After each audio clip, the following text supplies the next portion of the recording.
Hello and welcome to this interaction which is happening after a long time, and joining me tonight is Mr. KTR, the bigwig from Telangana, the man who's representing Telangana at Davos, the industries minister and what have you. KTR, सवाल सीधा है. The question is very simple. There is a lot of presence of India, Indians and states who are making a new pitch at Davos. What is the state story which is beyond the India story that you want to bring to Davos? Firstly, thank you, Navika, for this opportunity. In fact, one of the things I tell all the investors is, when we meet them, when we talk towards India, is something that has been talked about for a long time, but something that has not been tapped into. So the first thing I tell all my potential investors, prospective investors, is that choosing the right gateway into India is important, because your experience of India, your outlook towards India, or your basic vision of India will be hinged on which gateway you choose to enter through. The reason why I say this is because if you think about investment scenario, while the overarching foreign trade agreements, free trade agreements, foreign direct investment related issues and trade barriers, etc., are in the domain of government of India, the rest of the action is all in the domain of the states.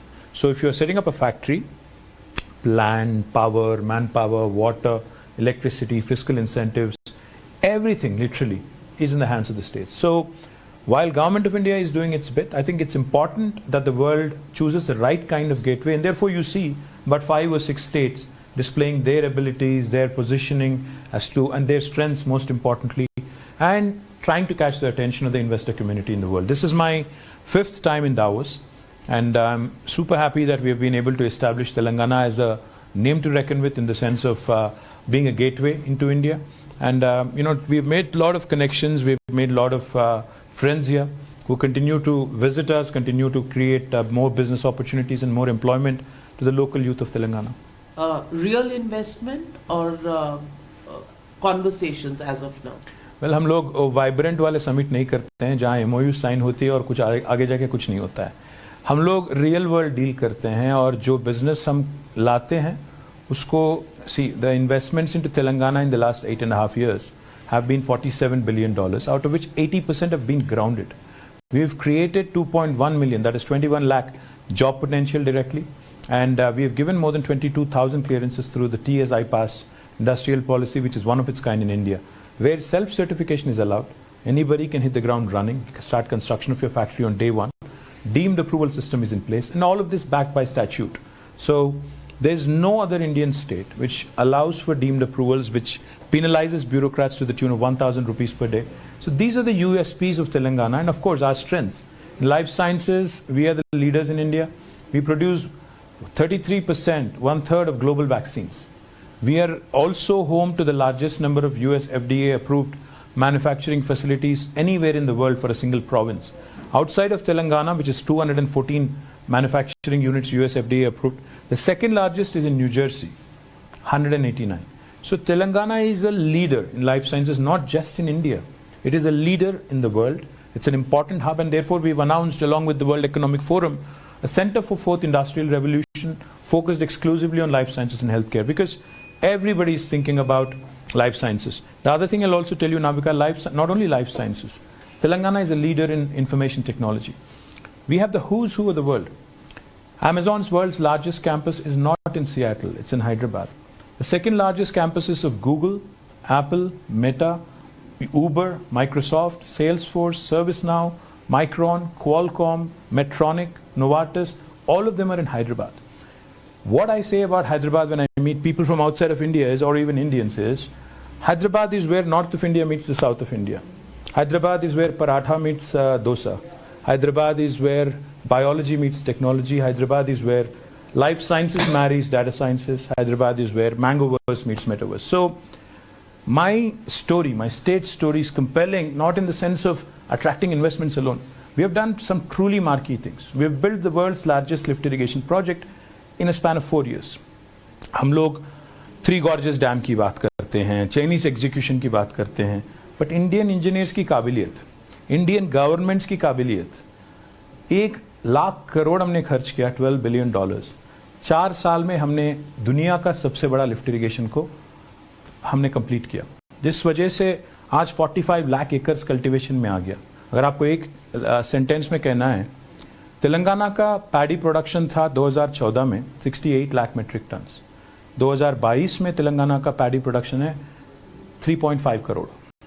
So there's a 500% jump, and this is what Telangana story is. That's why I call my state the most successful startup of independent India in the last 75 years.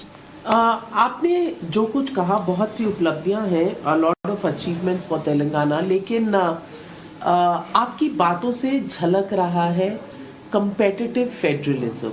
और आपने कहा paratha meets dosa, Hyderabad वो जगह है, तो मैं paratha meets dosa के बीच में ये कहूंगी कि सेंट्रल पॉलिटिक्स यानी बीजेपी वर्सेस द रेस्ट, जिसकी एक जद्दोजहद आपके पिताजी और chief minister of Telangana KCR ji ने किया है, आज रैली भी हो रही है इंडिया में, तो वहाँ पराठा वर्सेस डोसा है और मोदी वर्सेस केसीआर भी। नहीं, हमारे यहाँ पराठा ही नहीं, ढोकला भी मिलता है। हमारे यहाँ गुजराती भी है, पंजाबी भी है, सिंधी भी है, महाराष्ट्रियन है, कर्नाटक कन्नडिगास है, हर कोई ऐसी सिंपल बात है नाविका। मेरे हिसाब से हिंदुस्तान में, खासकर हिंदुस्तान में, क्योंकि 1987 में इंडिया और चाइना का इकोनॉमी साइज सेम था। आज 35 साल के बाद अगर मुड़ के वापस देखते हैं, चाइना पहुंच गया $16 ट्रिलियन पे, इंडिया अभी रह गया ख्वाब देखते देखते 5 ट्रिलियन आएगा, 22 में हो जाएगा, आज हम लोग 3 ट्रिलियन पे हैं। कहाँ वो और कहाँ हम? क्या हुआ 35 साल में? क्या गड़बड़ आ गया? तो मैं बस बात यही कहना चाहता हूँ, politics can wait, politics can wait. आखिरी जो 6 महीना होता है ना, उसमें पॉलिटिक्स करना चाहिए, बाकी 4.5 साल मिलकर काम करना चाहिए। कि जो टीम इंडिया की बात हुई थी, जो सबका साथ सबका विकास की बात हुई थी, I wish it was real. I wish it actually translated into something good. Unfortunately, in India, the discussion is not centered on topics that are of consequence, that are important for the nation. See, we are a young country. 50% of our country is less than the age of 27. 65% of our country is less than the age of 35.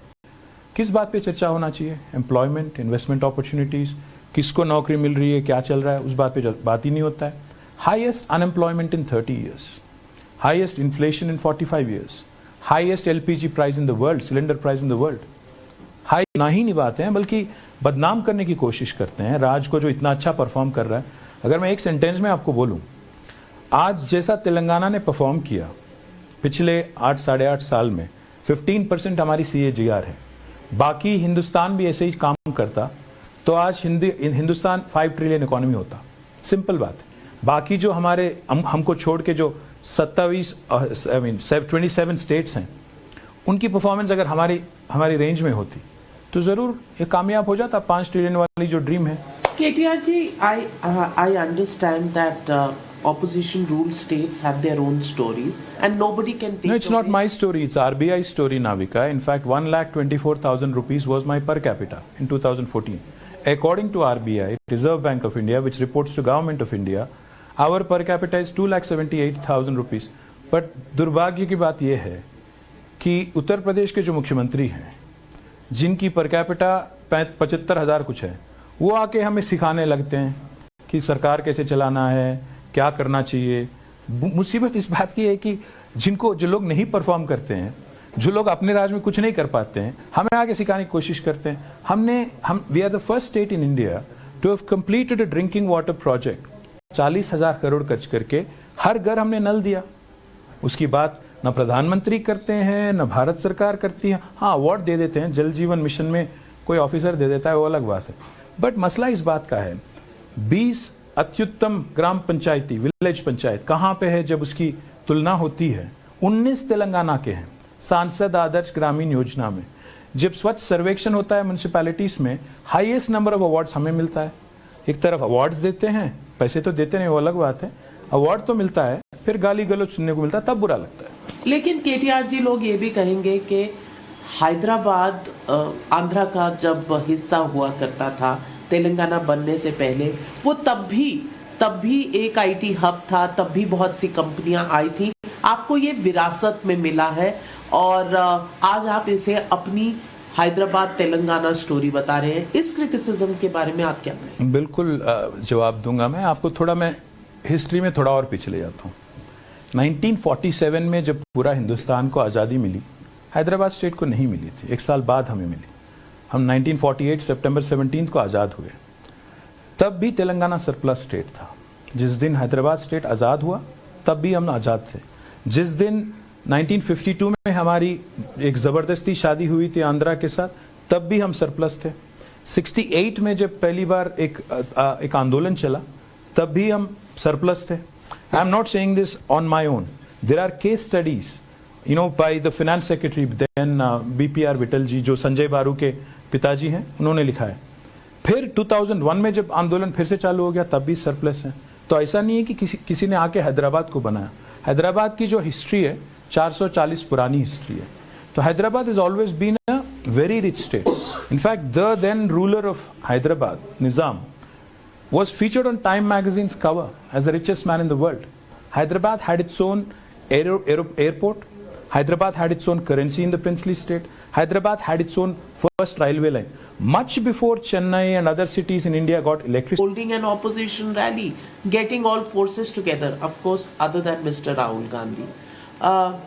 Don't you think opposition also is in a hurry to make a poll which is an anti-Modi poll, and the first mover's advantage will make that person the prime ministerial challenger? Navika, let me say this in a very, very straight, in a straight shooting manner. In an ideal world, politics should only happen in the last 6 months. In an ideal world, unfortunately, now the party that runs government of India is in a 24/7 election mode, which we all know. एक दिन एक election हो जाता है, अगले दिन फिर दूसरे जगह रैली चालू हो जाती है। अब मजबूरन हमें भी we have to also step up. The second point I will try to make, problem आज हिंदुस्तान में ये है कि लोग ज़्यादा मैजिक में विश्वास करने लगे हैं और कम लॉजिक में। तो हमें कभी ना कभी थोड़ा बाहर निकल के समझाना पड़ेगा कि देश की जो आज स्थिति है, जहां आज हमारी देश की महिलाएं हाईएस्ट सिलेंडर प्राइस दुनिया में, पूरे दुनिया में सबसे ज़्यादा सिलेंडर प्राइस पे करती हैं हमारी महिलाएं, बताना पड़ेगा उनको। हमारे युवा जिनको आज अनएम्प्लॉयमेंट नहीं मिलती, और NSSO के फिगर से, मेरे नहीं, हाईएस्ट अनएम्प्लॉयमेंट है, उसके बारे में भी चर्चा करना पड़ेगा, बताना पड़ेगा लोगों को। और हाईएस्ट इन्फ्लेशन है 30 ईयर्स में, उसके बारे में बात करना होगा। साथ ही साथ सबसे अहम बात, जो बात मोदी जी ने CM के नाते किया था कि एक इनएफिशिएंट, करप्ट, इनकॉम्पिटेंट सरकार दिल्ली में बैठी है, इसलिए आज डॉलर 60 रुपया हो गया। आज हम पूछना चाहते हैं, लोगों को बताना चाहते हैं, अगर एक इनएफिशिएंट, करप्ट और इनकॉम्पिटेंट गवर्नमेंट तब चला रही थी और इसीलिए 60 हो गया, आज 83 हो गया, पता नहीं 100 भी, जरूर सेंचुरी तो मारेंगे मोदी जी, पक्का है, मुझे तो यकीन है। तो फिर कौन इनकॉम्पिटेंट है, कौन इनएफिशिएंट है, कौन करप्ट है, इस बारे में भी तो चर्चा होना चाहिए। आज हिंदुस्तान में क्या हो रहा है कि इस बात के बारे में कोई चर्चा नहीं करना चाहता। How inefficient this prime minister is, how ineffective he has been, how incompetent he is, इस बात पे कोई चर्चा नहीं करता है। और सबसे अहम बात यह है नाविका, मोदी जी से पहले 14 प्रधानमंत्री थे। 14 प्रधानमंत्री ने मिलकर 56 लाख करोड़ का डेट रेज किया था हिंदुस्तान का। एक मोदी जी ने सिंगल हैंडेडली 8 साल में 100 लाख करोड़ का डेट उन्होंने एडिशनली ऐड किया।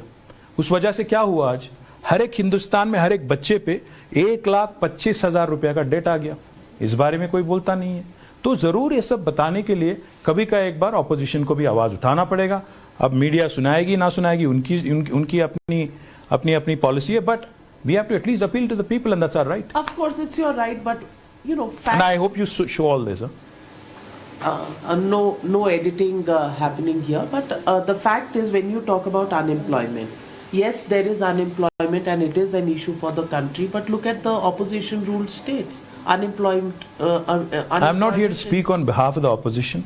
I'm only here to speak on behalf of Telangana, where we have performed and outperformed the rest of the country. Then when you're talking about cylinder prices, there is an Ujjwala Yojana which takes care of gas cylinders. I'm sorry to burst your bubble, but the point is, the Ujjwala Yojana has been a disaster. It helped Modi ji win one election. Today, the same ladies who had taken the cylinder from Modi ji, in fact, you can go back and look in YouTube. The same lady who got a cylinder in Uttar Pradesh from Modi ji is now अपना cooking तो कर रही हो अपना क्या बोलते हैं उसको लकड़ी के जरिए they're doing it that way. You So the talk point about is, inflation. Madam, UPA government saw double-digit inflation today. The WPI is at about 5.7 odd. whatever jugglery anybody does, the fact is the highest inflation in the last 30 years is under Prime Minister Modi. Highest unemployment in the last 45 years is under Prime Minister Modi. Highest cylinder price in the world is India. Highest devaluation of currency is the worst performing currency in Asia. Asia is rupee. And who's responsible for this? Either Narendra Modi ji or Nirmala Sitharaman ji. Whoever wants to take the blame, let them take it. Well, Mr. KTR, then let me just ask you the final question. And the final question on this is that Bharat Jodo Yatra bhi hai. That is also making people aware of all of this. ये जो कमम और भारत जोड़ो में कोई संधि possible, any alliance possible, or is KCR? I think संधि हो गई है भारत जोड़ो और गुजरात के बीच में, क्योंकि जब गुजरात में इलेक्शन होता है राहुल गांधी जी पता नहीं गुजरात छोड़ के इधर की तरफ मुड़ गए, पता नहीं किसी को समझ नहीं आया आज तक। इलेक्शन हो रहा है गुजरात में एक राज्य का जो कि मोदी जी का खुद का होम स्टेट है, और राहुल जी वहां चलना नहीं चाहते हैं, पता नहीं क्यों, क्या मैसेज देना चाहते हैं वो कांग्रेस के वर्करों को वहां पे। आज इतनी बुरी तरह से हार गए गुजरात में, अब पता नहीं पूरे देश में क्या संदेश देना चाहते हैं। राहुल जी शुरू हो गए केरला में, गोवा में कांग्रेस के 8 MLA चल के बीजेपी में शामिल हो गए। तो मैं तो बस यही कहूंगा कि पहले राहुल जी को करना चाहिए कांग्रेस जोड़ो वाला यात्रा, भारत जोड़ो तो छोड़ो, बाकी लोग बहुत है काबिल लोग। मैं बस इतना ही कहूंगा कि अगर कोई अंडरस्टैंडिंग है, अगर कोई आज देश में कोई किसी के साथ मिला कुछ है, तो शायद वो प्रिंसिपल ऑपोजिशन और मोदी जी के बीच में। Because why would you not campaign? Opposition आप किसको कहेंगे? जो लोकसभा मानती है उसको बोल रहा हूं मैं, और किसको बोलूंगा? लोकसभा में जो सेक्रेटरी जनरल से पूछ लीजिए, जिसको दर्जा दिया गया प्रिंसिपल ऑपोजिशन का, उसी से बात कीजिए आप। मैं क्या कह रहा हूं, आज गुजरात में ना चलने की कोई वजह, कोई खास कारण बता पाएंगे? हिमाचल भी नहीं गए पर जीत गए। वेल, कभी का एक बार होता है गलती, but the point is at this point in time to see the party which is suppose to be which feels a sense of entitlement कि हमारा जागीर है ये देश। मैं बस उनसे यही पूछना चाहता हूं कि अगर लड़ना है तो ठीक से लड़ो, अगर नहीं लड़ना है तो बता दो देश को, क्योंकि इलेक्शन यहाँ पे होता है, आप कहीं और चल रहे हो, ये लोग पूरा देख रहे हैं, जनता पूरी देख रही है। केसीआर जी नीतीश कुमार को भी मिले थे। हर किसी को मिलते हैं, क्यों नहीं मिलेंगे? अब वो नीतीश कुमार शामिल नहीं है। नीतीश कुमार के लोग कह रहे हैं कि वो भी प्रधानमंत्री बनने के लिए योग्य है। नाविका जी, कोई प्रधानमंत्री बने या ना बने उससे कोई फर्क नहीं पड़ता, क्योंकि पोजीशन बदलने से, कोई आदमी का पद बदलने से देश नहीं बदलेगा। 2014 से पहले बहुत सारे कहानियां सुने गए थे कि देश बदल जाएगा, मैजिक हो जाएगा, गुजरात की जो विकास मॉडल है अमृतकाल यहाँ पे भी आ जाएगा, अच्छे दिन आएंगे। किसके अच्छे दिन आए? 20 लाख करोड़ की पैकेज थी कोरोना के बाद में, कहाँ गया 20 लाख करोड़ पैकेज? 15 लाख सबके बारे में बात हुई थी। तो मैं क्या कह रहा हूँ, ये जो पूरा ख्वाब दिखाया गया, एक हसीन ख्वाब, एक रंगीन ख्वाब, आज वो पूरा पिघलता हुआ नजर आ रहा है सारी हिंदुस्तान को। सो जो भी ये हिंदुस्तान, जो भी हिंदू मुस्लिम एजेंडा के पीछे, पोलराइजेशन के पीछे छुप के वार करना चाहते हैं, उनको मैं बता दूं कि we will set the narrative, we will help the people understand that the issues that need to be focused on our real issues which are holding India back. I just told you about China. 87 के बाद China एक zoom पे चला गया, fast track पे चला गया, आज दुनिया का दूसरा बड़ा ताकत बन गया। 35 साल कम थे क्या कि हिंदुस्तान में? ठीक है, छोड़िए अगर कांग्रेस ने कुछ किया नहीं, पर ये भी तो 9 साल से हैं, क्या किए हैं? एक अचीवमेंट दिखा दीजिए, 100 लाख करोड़ डेट रेस करके एक ऐसी प्रोजेक्ट मुझे दिखा दीजिए, एक गवर्नमेंट ने जो किया, जो दुनिया के सामने हमें बहुत खूबसूरत दिखाया, बताइए मुझे। केटीआर जी, सवाल छोटा और बहुत शार्प है। क्या 2024 battle, do you think the opposition has a chance in realizing its objective? I am not here as a spokesperson for opposition. I can speak for my party, and I can only tell you that our leader, who has performed exceedingly well in Telangana, is wanting to ask the question to the rest of the country.